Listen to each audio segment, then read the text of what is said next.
please welcome back Mae Cheng, Dow Jones EVP, and our first panel of speakers.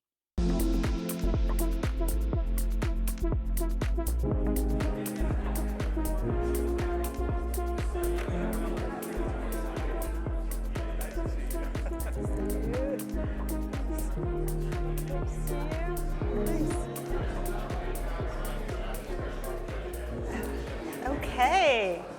Thank you, Steve, for that great foundation for our discussions tonight. I'm delighted to kick off our first conversation of the evening. And this one is about the ethical implications of AI and why this is critical grounding for general counsels.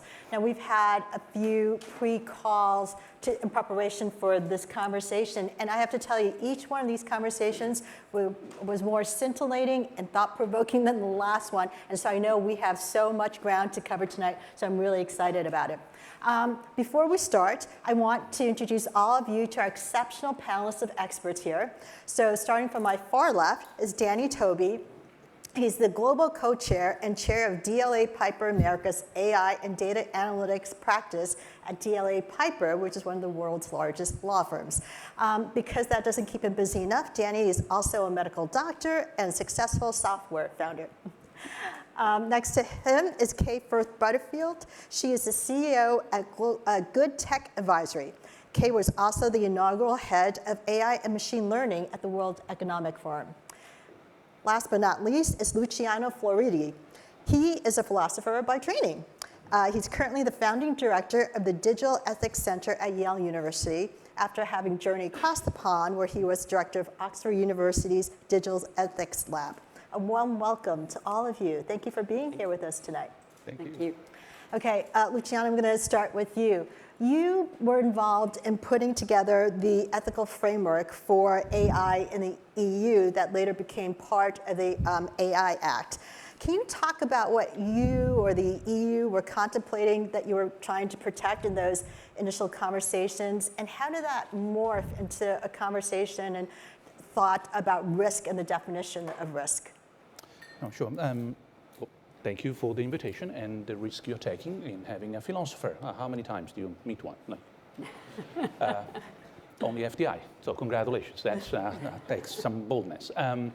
So how do we get to the AI Act? And so I've been told by a kind person that we are recording this, so I need to be careful.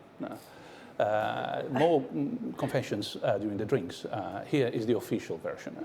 2017, and I speak to them something called DG Connect, which you're probably well acquainted with, is a division within the European Commission. I said, look, there is this thing, machine learning, it's exploding, it's going to go very far. It doesn't take a genius, certainly not a philosopher. You need to do something about it. And the reply was a robust, I don't think so. And so we started a project with the foundation. We started helping the Commission to develop the first framework that would lead to some regulation. Work a little bit, fast forward, and the Commission caught up, and we started putting together this ethical framework. Now, after that, as you know, I became a cottage industry. Everybody had to have the AI ethical principles. That led to finding the legislation, which I know you're very well acquainted with, unfortunately. And what's in it? No, that was the second half of your question. As you know, it's mostly, it started with a good idea, but as all good projects sometimes, which was going to have something like a framework that would protect and support, enhance human rights. So it wasn't going to be a list of don't do this, don't do that, never, don't you dare, blah, blah, blah, blah. But it was more like, how do we enable this fantastic technology to support? So 3 things, and I cut it short, as otherwise we stay here the whole day. One, the competitive nature of the technology became increasingly less the focus and become more and more risk oriented. The environment, we had to remind the Commission that it was part of the deal. You just don't protect the humans. Better protect also the nature around the humans, otherwise there are no future for any humans. And finally, this became increasingly, unfortunately, a consumer product-oriented legislation. The joke at the time, for which I became internally infamous, was you are legislating about this as if it were a microwave. meaning as long as it's safe, it doesn't matter what you cook with it. It's the other way around, and I stop here. We should have done a better job, and there's still time to do that, and look at the AI legislation in terms of what you do with it, as opposed to it's like a microwave, as long as it's built properly, anything goes. Unfortunately, the mentality at the time was not quite advanced. Of course, we didn't have ChatGPT at the time, to which we could have asked more in terms of what legislation it needed. That would have been great, especially given some members of the parliament, but we are recording here, so I need to be careful. In the end, what you have is a bit of a mix. Of course, in a class, I close here with last remark, halfway through the legislation, the Gen AI became obvious to everybody and his uncle, not just to philosophers. And so if you look at the AI Act in itself, it's almost like an architect who has forgotten a kitchen and puts the kitchen at the last moment. You can tell that the kitchen has been not squeezed in very late. Having said that, it's a good piece of legislation. So I think it's improvable and it's not too bad. But the orientation, think in terms of consumer protection. The risk is there, to make sure that certain things are not going to happen. Unfortunately, it could have been there in terms of enabling this technology to do an enormous amount of good, which it can.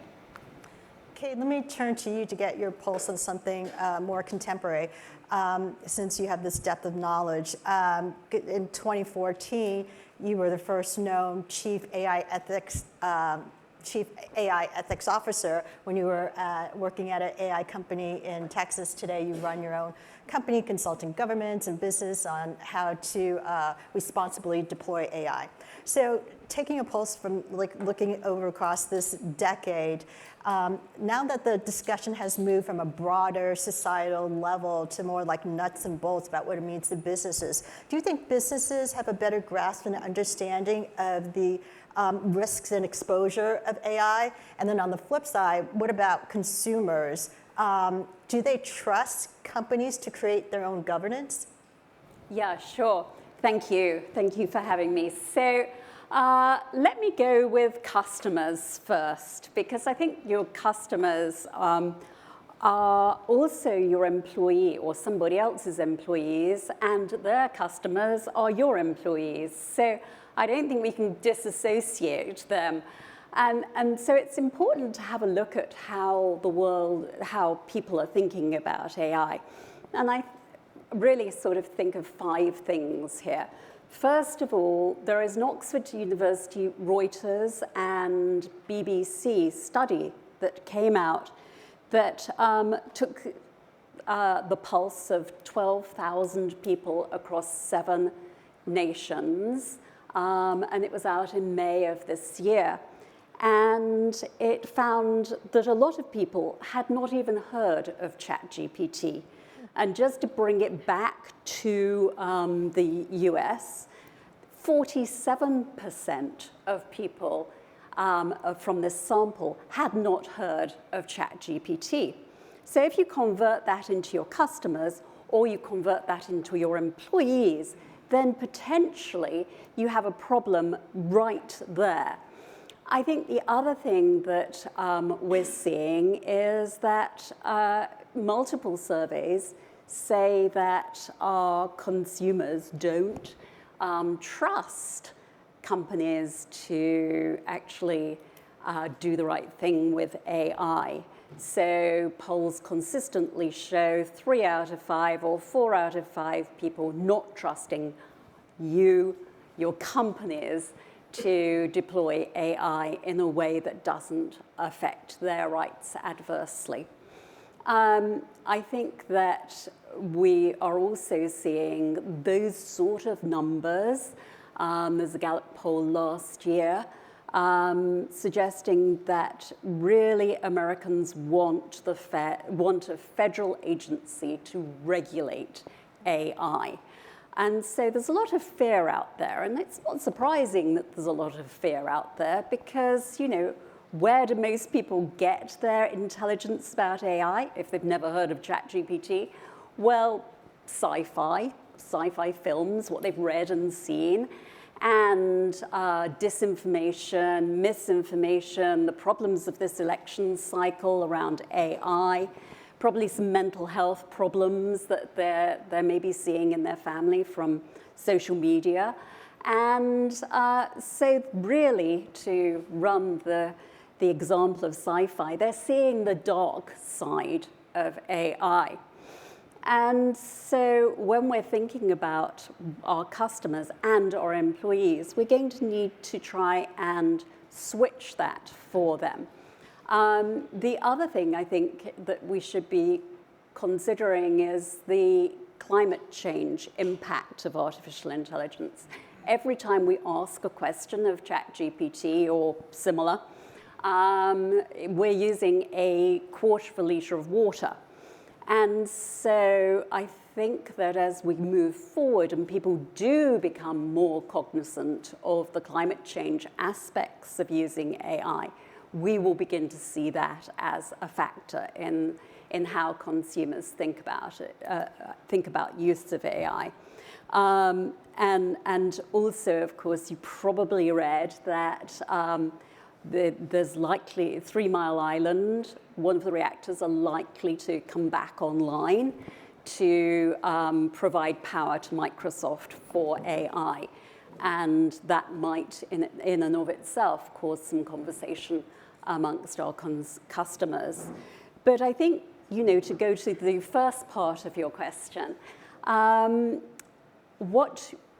the way to really think about this is to start with principles, aligning your values, your company's values, which you've already set out, with AI principles is actually not that hard. So let me give you an example. Some of the 5 of the main principles that you usually see in an AI strategy are not to have your AI bias, to have it fair, to have it accountable, to have it explainable, and to meet people's privacy requirements. Well, that's fairly straightforward because that's what we call diversity and inclusion in our companies. And so as Mae was saying, I deal with companies every day going through this journey with AI. And I think that starting with those principles is not that hard. But you as General Counsel need to lead this charge. And I'll hopefully have time to say a great deal more about that in a moment. That's great. Danny, I want to get you involved in this conversation. Kay was just saying that consumers want federal regulation of AI, but we don't have that here in the US. We have states who are enforcing it, a few states enforcing it in their own way. So how are you advising CEOs and general counsels to engage with the AI Act and also with this decentralized system that we have here in the US? Yeah, it's a great question, and it's evolving. Just to level set, so about 6 years ago, we founded at DLA the first AI legal practice, major AI legal practice, and now we have about 50 folks in the United States, a combination of lawyers and lawyer data scientists, and then pure data scientists, PhDs and others, working within the umbrella of the law firm to both advise on adoption, but then also test under privilege and evaluate the way AI is operating to see if we can get it to align to those principles and legal regimes. I think in that time, we've seen 3 eras. There was ethical AI maybe about 5 or 6 years ago, and that was very feel-good stuff. Either you like transparent AI or you don't, and everybody likes transparent AI. The problem is no one really knows for sure what that means or how to operationalize it. Same with safe, secure, all of that. Then we went to responsible AI, and that's when some of the big players and some of the big institutes started putting out a little bit firmer voluntary guidance. And that was good. It gave a framework. But now, and I'm very happy for this, we're in the era of legal AI. And I think that is a crystallization of what society is really going to expect. And it gets us closer to the question of how do we operationalize these things. So I can tell you it is hard. We're working with 6 of the Fortune 10 on AI governance at an enterprise level, and how you take something like the EU AI Act, which I agree with you is a massive achievement and yet leaves a lot to be interpreted and filled in, and yet people are scared of fines up to 7% of annual global turnover. That's a big stick. So what we have done is actually use AI to deal with AI, and we do that in a few ways. So NIST is the National Institute of Standards and Technology. It put out the first big voluntary risk management framework in the US for AI a couple years ago, a year or two ago.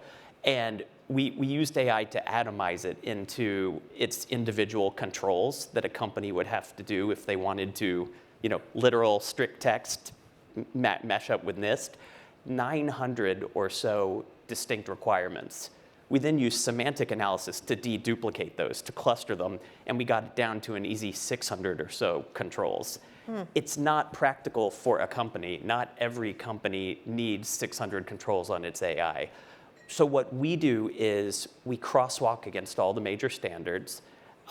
We have the European Act, we have NIST, we have ISO 42001, which is a new, industry standard setting body standard. We have the Colorado law that's going to be coming into effect, and several others. And what we do is we don't necessarily distill the principles from responsible AI, although I think those are very valuable to give people a North Star, but we distill the common controls. What do you need to do? You have a risk matrix, so you can distinguish high risk from AI from medium and low risk AI. If you try to treat everything the same, you're going to exhaust your AI committee in about 2 minutes with use cases. So you have to have a funnel, you have to have a matrix, you have to have an impact assessment if you're making higher risk AI that you're going to put out into the world. You have to test periodically, not necessarily continuously, but I loved your microwave example. I always say, AI is not a toaster. Companies that make traditional products, and I come from a product liability litigator background, you build a toaster, you put it out, you don't have to test it every 6 months to see if it's still toasting. Pretty static technology. AI changes over time. Even if the algorithm is locked, just deploying it in different settings or over time, the data of your population drifts away, and an AI that was great on day 1 might be terrible on day 100. So there's a requirement calibrated to risk of how often you go back and revisit. There are tons of controls that we can put into a company that are not restrictive, but that help you do this in a practical way. So the first thing we do is we kind of sit down and say, what does your risk profile really look like? Are you a healthcare entity? Are you a bank making credit determinations? Are you an insurance company deciding who gets insurance or what claim is coverable or not? If you're doing those highly regulated things, that's high impact. Let's think hard about that. If it's a consumer protection issue, but someone's going to say, ask a chatbot how much something costs at your store, and they say $2 instead of $1,000, there's already law, it's in Canada, that says that agent just bound the company. It has already happened. It has already happened. So we risk assess, and then we fit the risk framework to the needs of the company so as not to overfit. And then the last thing I'll say is, I love technology. I was a tech founder, but I'm also a science fiction fan. And I do think it's not unreasonable to say agentic AI, AI that is more autonomous, more out there making its own actions. It will have some vastly unintended and unpredictable consequences, especially when agents start interacting with each other and rapidly go off into the atmosphere in a weird way. So we think that, as much as I hate to sound like a tech messiah, that AI is the solution to AI, in some cases it is. So we created a field called legal red teaming. Red teaming is a traditional cybersecurity method of pretending to be a bad guy and attacking a system. And so what we said was, well, generative AI is hard because it's not like testing a normal algorithm where you just run it against some knowns and you see the percentage accuracy and you say, okay, good or bad. Gen AI, every time you ask it a question, it gives you a different answer. And how do you say if a paragraph is right or wrong in an easy way? And it's infinite. It's infinite what it can do, what you can ask it, what it'll say in response. So we've created a team of lawyers and data scientists that when a company is going to roll out a higher risk large language model, like a GPT-backed model, we'll go in and depose the model, cross-examine it the same way we would in a litigation, and then we'll unleash our own agentic large language models on it to scale that. And I can tell you, the best guardrails in the world, we have seen some amazing things. And if some consumer-facing large language models have been offline at certain points, there's a chance it's because some pretty crazy stuff was detected. Wow. You have each opened up many cans of worms, I feel like, many strands we could go down and do deep dives. But I have 1,001 questions, but I'm not going to hog your time up with my questions. So do we have questions in the audience from what we've already been discussing? Please raise your hands. We'd love to get to your questions. Don't be shy, because we want to make sure we get to all the areas that you're interested in covering. I'm going to ask my next question, but feel free to raise your hand if you do have something. Or we can just interrogate randomly someone. Yeah. Luciano, I do want to ask you, going back to and regulations, you have talked about that here in the US there's 4 ways that AI is being regulated, but you also talk about a curveball that general counsel should be aware of or wary of. Can you unpack that a little bit for us? Yes, unfortunately, as we heard, regulations are coming anyway, so better be ready. Well, in the United States, if you look at how, for example, data protection happened, you can see that there are essentially 4 ways also this time for AI. Of course, we've seen the executive order. That's not regulation, but it's a big push. So if you like, so a gentle nudge in the direction of some AI management from the president. That's one thing. Of course, there could be, and one day there might be some federal piece of legislation. I wouldn't hold my breath. It's unlikely at this stage. Certainly other things happening in Washington, and no, there are lots of reasons to think that they may not be a priority for the next government, whichever government.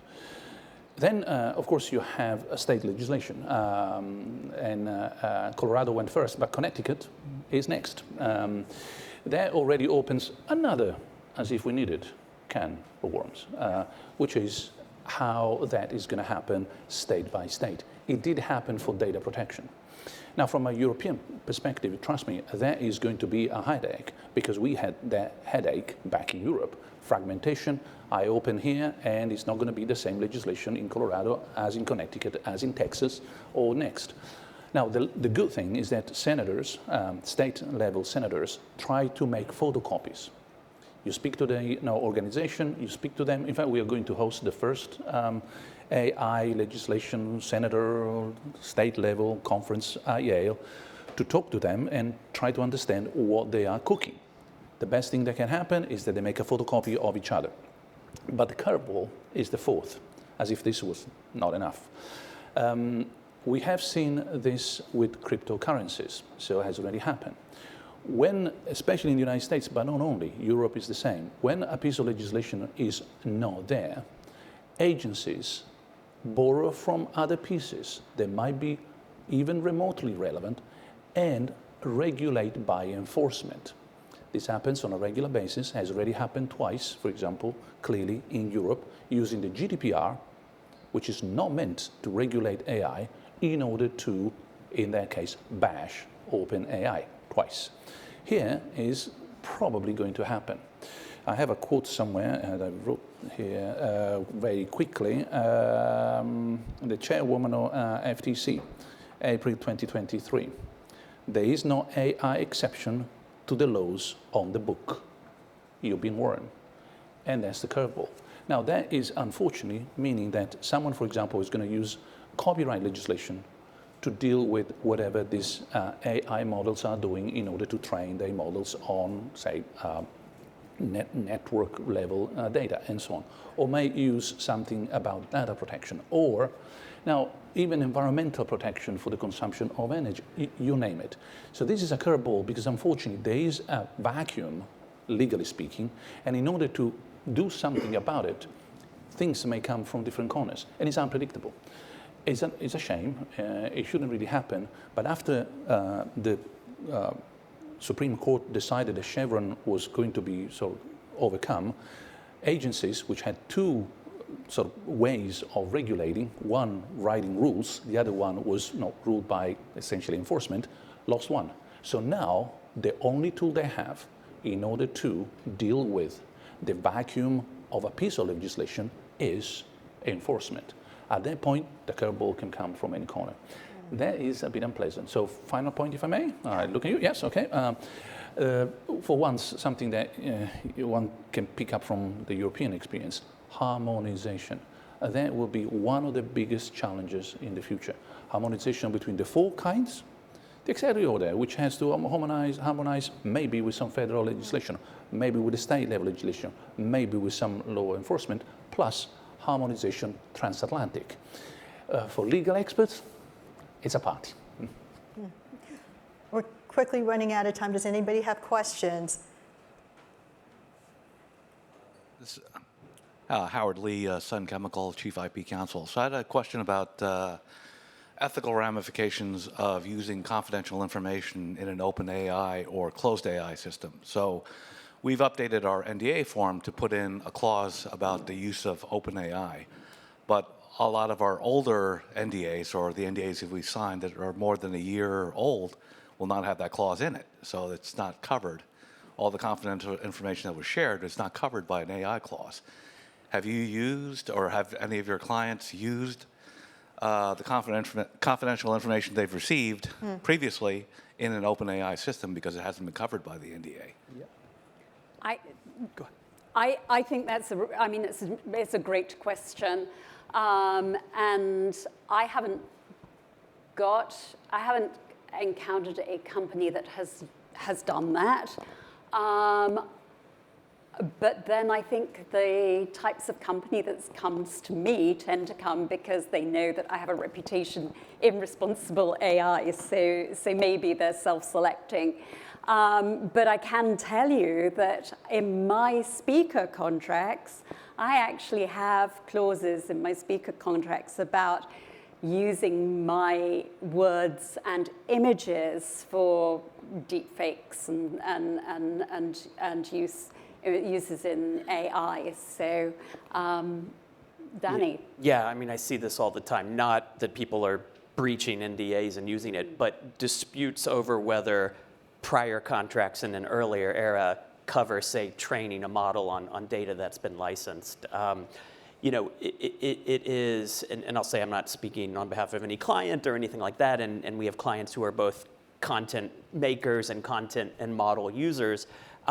New contracts, we always have language now that's explicit. Older contracts, there's usually clauses about derivative works or reverse engineering or competitive uses. You can usually find a hook there. I'll tell you an interesting anecdote because it was done by a company and it's kind of out in the public domain, but there is one publisher that has sent demand letters to half the world, colloquially, saying, hey, we know you license our content. You may think that our contract doesn't cover using our data to train your models, but be on notice, we read it to cover that. So I think you're going to see quite a bit of contractual disputes, and we're already defending AI-related litigation on these sorts of issues. And if you don't know about it, both Microsoft and Google are giving indemnities against any of the copyright issues that you might face from using their tools. I know we have another couple of questions. Very quickly, yeah. a couple of facts. First of all, that question has two questions in it, if I may. One is proprietary or closed systems versus open, to be dealt in another moment. The other one is about what you put in it. Samsung is Google level, so everybody knows. They made a mistake. They started, Samsung employees, they started pouring data, very sensitive data, into the usual suspects to discover that was, lost. Now, that is one problem. The other problem, however, and very briefly, is do we want to use open source or not systems? Now, on that front, there is a good piece of news which comes from governments around the world, including the Senate here in Washington, which they have rethought about their policy. Handling very sensitive internal governmental information, you can do that with open source as long as you have a wall around. Of course, you get the thing close, no, detach everything, and you train that on your own data, which is the last comment I put here. Everything you find online is a demo. Please, it's a demo. ChatGPT 01 is still a demo. It's to show you what can be done as long as you have your own data when you take it home and you train on your data to do your own business. So that is where the copyright issues will become immensely significant. But let's not think for a moment that what you find online free, see what happens, is not anything more than putting your pictures on Facebook. Great. I know we've at least 2 other questions. Do you have the mic? Do you want to go? I'm debating if it's better for this one or the next panel, but I'm going to ask it anyways.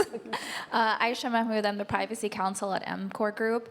So I have a question about when we're assessing risk for our vendors. When we're obviously looking at an AI solution, we're going to look very closely, but how closely should we be looking at what our third parties are, what AI solutions they are using, and what our data might be subject to?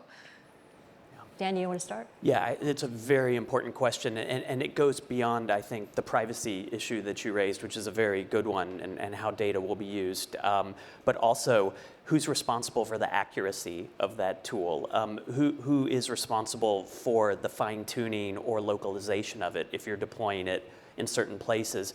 So there's a whole new set of contractual issues. The answer is how closely you vet is determined by a number of things. One, how reliable is the vendor? Are they a massive, well-known hyperscaler that everybody's using? Better probably than something new that's untested.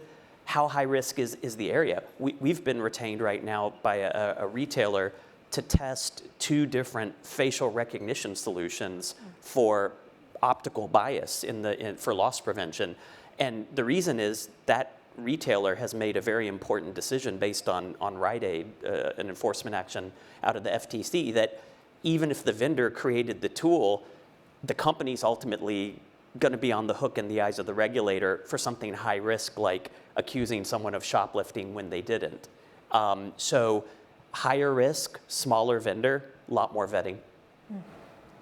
And I think procurement is a place where you as lawyers really need to be involved. And so it's about the vetting and the understanding that, as Danny said, the regulators are already stepping up. We've seen them step up everywhere.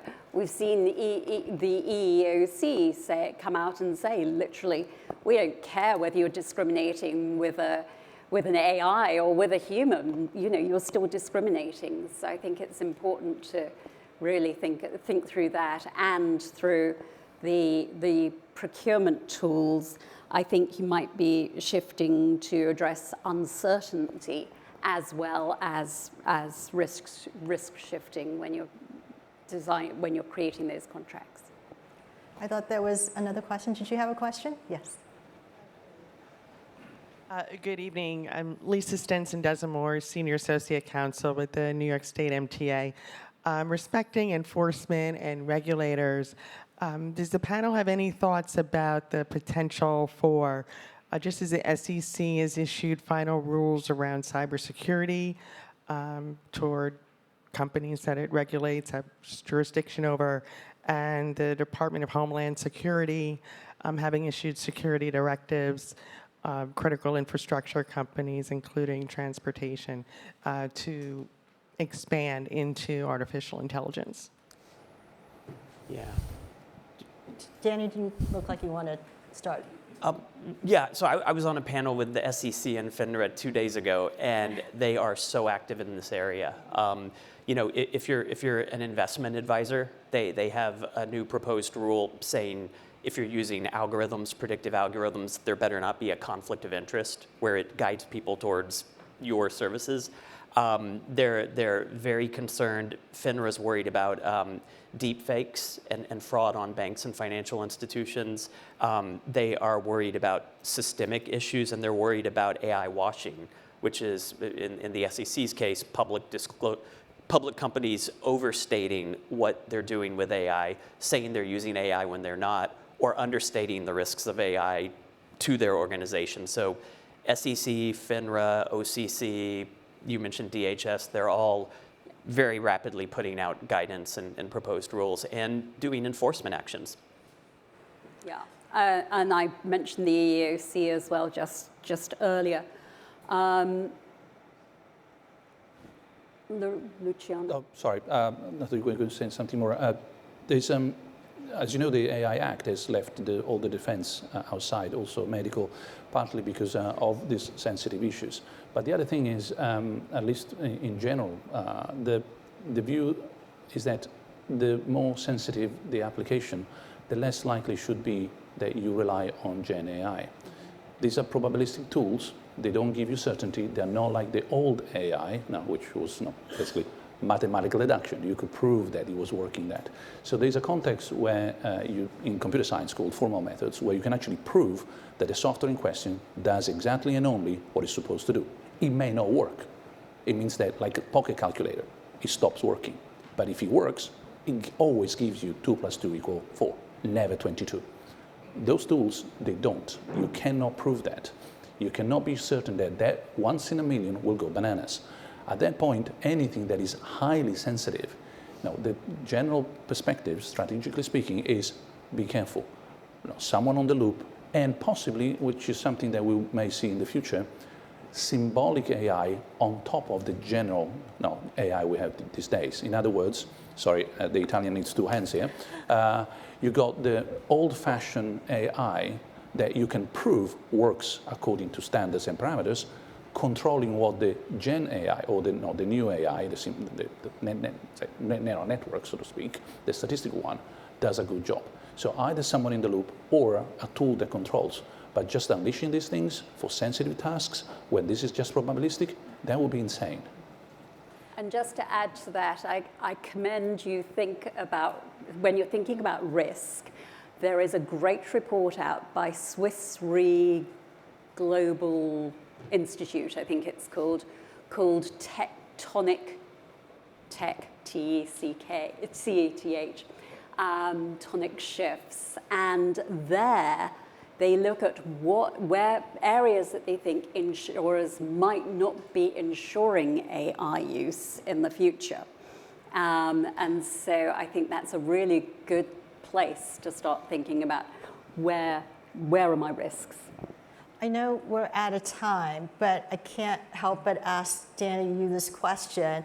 I don't know if you have a 1-minute answer for it, but certainly we can continue to talk about it at drinks afterwards. But I feel like I have to ask it because it comes from like a sci-fi movie or something. You talk about us needing to guard against reality collapse. What is reality collapse, and how do we protect ourselves against that? Yeah, reality collapse, in short form, is the idea that not only can AI fool you with photorealistic images that are fake and